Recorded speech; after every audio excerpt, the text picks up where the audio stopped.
Okay, so if you've seen my last couple movie reviews, you know that I've had to endure some pretty shitty movies. And I found this movie and I did some research on it and I knew that it went through some name changes, and that's never a good sign. And the whole time I'm thinking to myself, oh fuck, here we go again.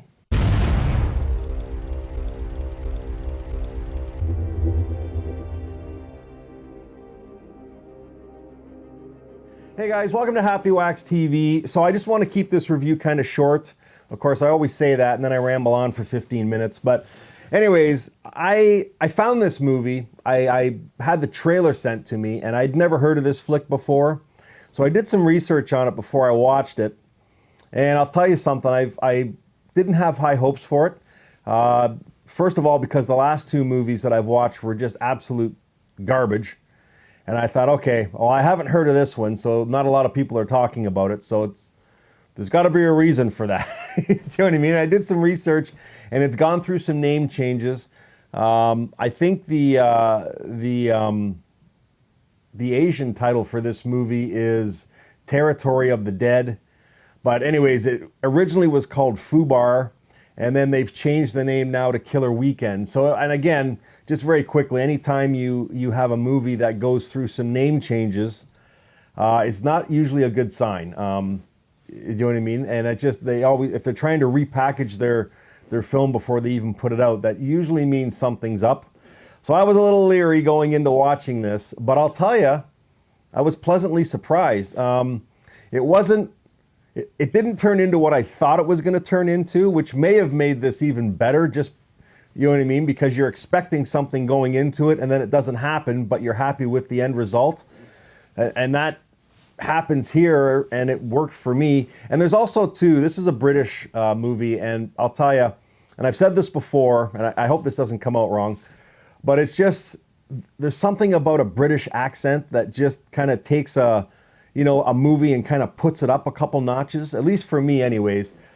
I just like, I don't know, man, there's just no such thing as a bad British actor or actress. You know, it's just, I don't know if it's the accent or what it is, but I mean, the acting to me, and this is a low budget movie, don't kid yourself. I mean, this is a low budget horror flick, but it hits the marks. I mean, it's funny when it needs to be, even though, you know, I could sit here and say, oh, the jokes didn't hit the mark. But, you know, British humor is a little different than over here in Canada and the US. So, I mean, I expect that. I'm not going to get every single joke that they say, but I mean, it is what it is, right? But for the most part, I mean, it was pretty funny. The other thing, too, is this is mostly practical. I think there's a little tiny CGI blood in this movie, but for the most part, it's all practical.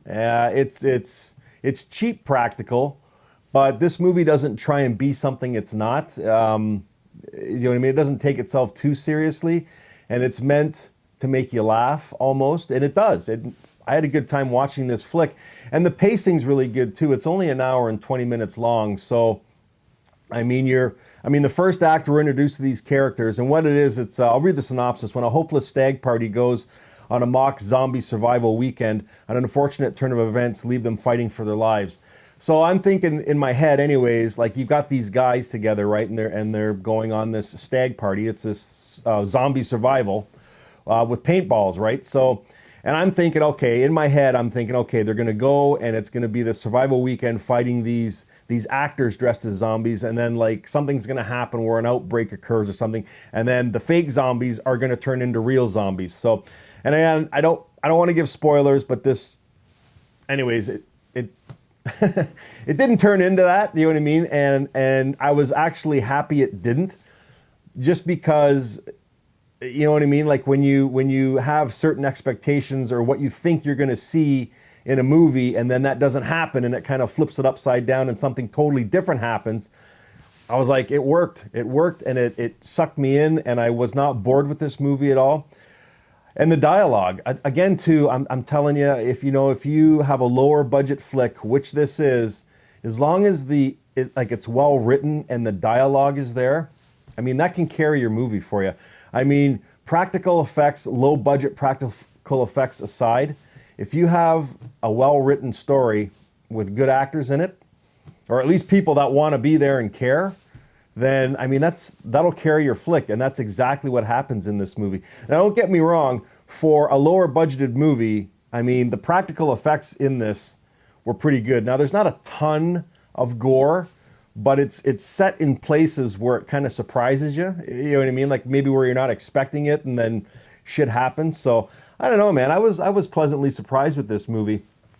So, and again, you know, with the name changes and stuff, I was shaking my head, but I don't know, man. This is just a prime example. Like I'll be very quick too. If you just watched my last review for a movie called Get Gone, like that movie easily could have been better, you know what I mean? But the acting was terrible, the writing was terrible, and it just seemed like a mishmash of like not really knowing what to do. You know what I mean? And then you get a movie like this, which is probably similar in budget. It's almost, you know what I mean? It's not, obviously the stories aren't the same, but it's just the acting is that much better, and the writing. Like, I mean, again, don't get me wrong. This isn't like an Academy Award movie. I mean, it's not going to win, you know, whatever. But it's not telling some awesome, crazy story here, but it's just the way it's written and the way it's paced and the way the actors react to each other. And it just, for the most part, it works. I mean, yes, there are some stupid scenes in this and probably some scenes that don't need to be in here, but when you gel together like this in a movie and actually want to be there, it just works. And it really did work, and it saved this movie for me, and I thought it was really good. So anyways, I'm going to end it there. I probably gave a spoiler away with telling you what happens maybe halfway through. But anyways, find this movie and watch it. It came out in 2018. It did the festival circuits, and it just got released last year. So I think it was in October of 2019. So find it. I'm going to recommend it. To give it a rating, I'd probably give it a 6, maybe a 6.5. It's definitely worth the watch. It's not going to blow your mind, but I don't think you're going to hate it either when you watch it. It's a good time. It's only 80 minutes. So anyways, I'm recommending it. It's called Killer Weekend. If you have seen it, let me know what you think. And if you haven't, go rent it, come back and let me know if I'm right or wrong about this one. But I think for the most part, I'm right about this being a pretty good flick, guys. So anyways, Killer Weekend. Check it out. And until next time, stay scared.